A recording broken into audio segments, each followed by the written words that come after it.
2021, when crossing the aisle elicits this. I hope you die. I hope everybody in your family dies. Congressman Fred Upton is here to talk about it.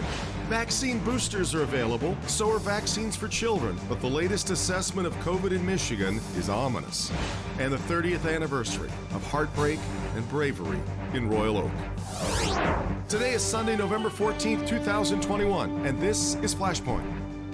Hi there, and welcome to Flashpoint. It was nearly midnight late last Friday night when the president's infrastructure bill finally mustered the votes and passed through Congress. He'll sign it tomorrow, in fact, just ahead of a visit on Wednesday here to Detroit.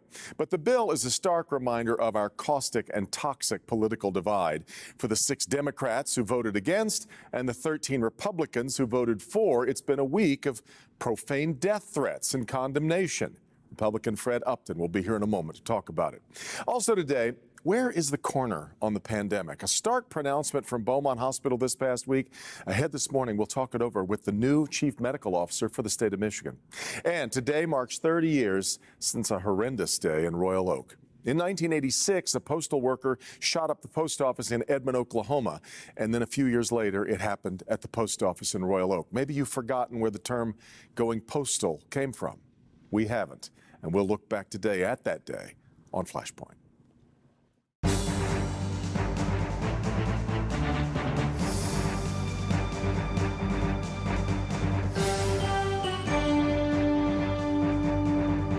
Hope you die. Hope your family dies. Hope everybody in your staff dies. You piece of traitor.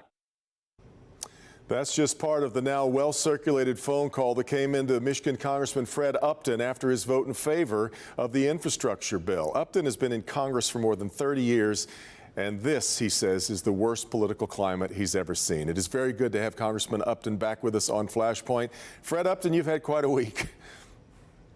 We really have. We've had thousands of calls, obviously a number of threats. We passed them on to law enforcement, but even on Friday, one of my colleagues who also voted with me on this bipartisan bill, I think the arrests were made on death threats on him. So such a toxic time. It's not the civility that we'd all like to see for sure. And somehow we have to get through this.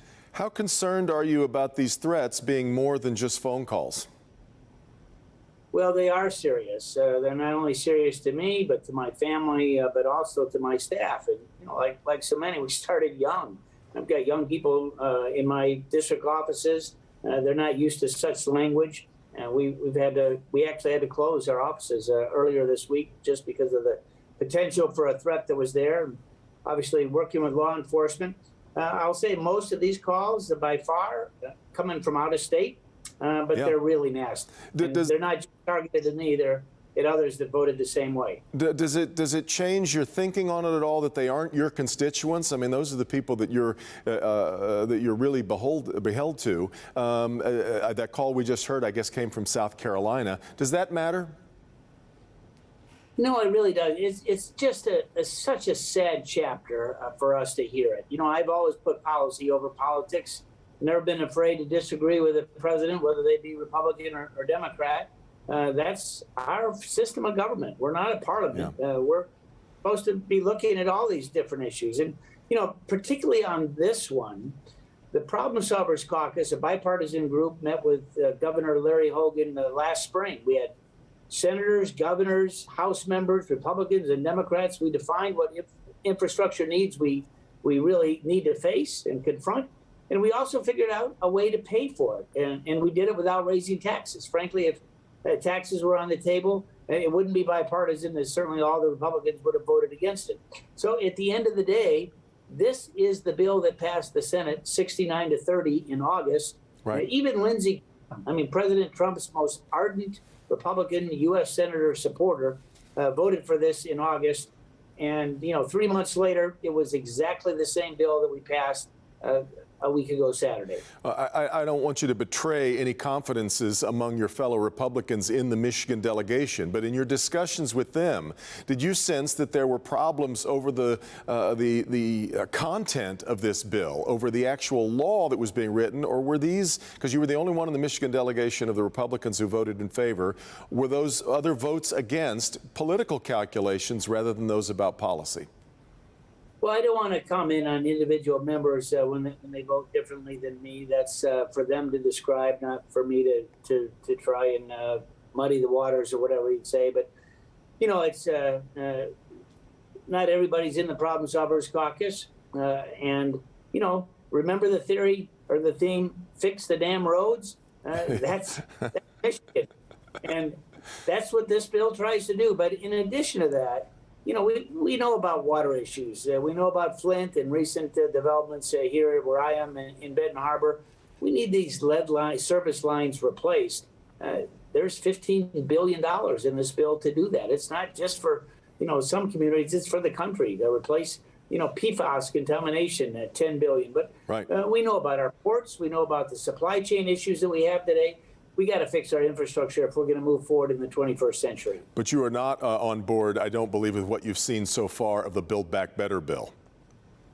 No, I don't support the Build Back Better plan. And frankly, that's where a lot of the confusion from folks across the country is. I had a question earlier today, and they wondered if the $600 transaction fee that the IRS was proposing, every transaction over $600 would be reported to the IRS. Right. No, that was not in the bipartisan infrastructure bill, and thank goodness it's even out of the BBB, the Build Back Better plan. But no, I'm not a supporter of the Build Back Better plan.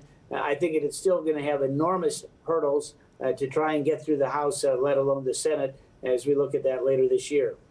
I think you're right. I think there's a ton of confusion about what's in each bill. You've also, though, had to get used to the rhino talk, going all the way back to your vote. Well, even before that, I suppose you found yourself often at odds with President Trump at your vote for impeachment. I'm wondering if you've decided yet. Now, we still don't even know what your district will look like a year from now, but we're now less than a year away from the next election day. Have you decided if you've just had enough of this, or are you ready to stay in Congress? Well, we've never made a decision this early on any of my contests, including the first time that I ran. But you're right. We don't know what the congressional districts are going to look like. Michigan loses again another seat. So we're going to have to wait for that information to come in. But at some point, probably later this year or early next year, we'll make a decision on what we're going to do. But it's too early now, not knowing what the congressional district physically is going to look like. Which is why it's funny that you already have an opponent already announced, and yet we won't know what your actual district looks like here for a little while. Lastly, you and I and Debbie Dingell have talked quite a bit on this program about political civility. There you are, a Republican or a Democrat, both working toward that aim. And after the week that you've had and the climate that we're watching right now, I'm wondering where you are on the idea of civility. Is it time to give up, or is there a way forward? How do you see us all coming together? We need it more than ever before. Debbie and I actually did a forum that Brian Calley led in Lansing with the Small Business Association of Michigan on Tuesday this week. Had a good crowd. We talked about civility. We can disagree on the issues agreeably. And frankly, she and I did on the BBB. She's for it. I'm against it. But that's one of the underlying themes of the Problem Solvers Caucus, that we are going to take a pledge to be civil. All of us have done that, and man, we need it better than ever before, particularly with some of these nasty threats like the one that you aired against me earlier this week. Well, we sure do. Fred Upton, it is always good to have you on the program. I know you've had a really busy week, a lot of people asking for your time. Thanks so much for giving it to us on Flashpoint, and I hope we'll see you soon. I don't look like a member of Congress. I'm incognito today. You look very comfortable and jealous. Thanks, Fred Upton.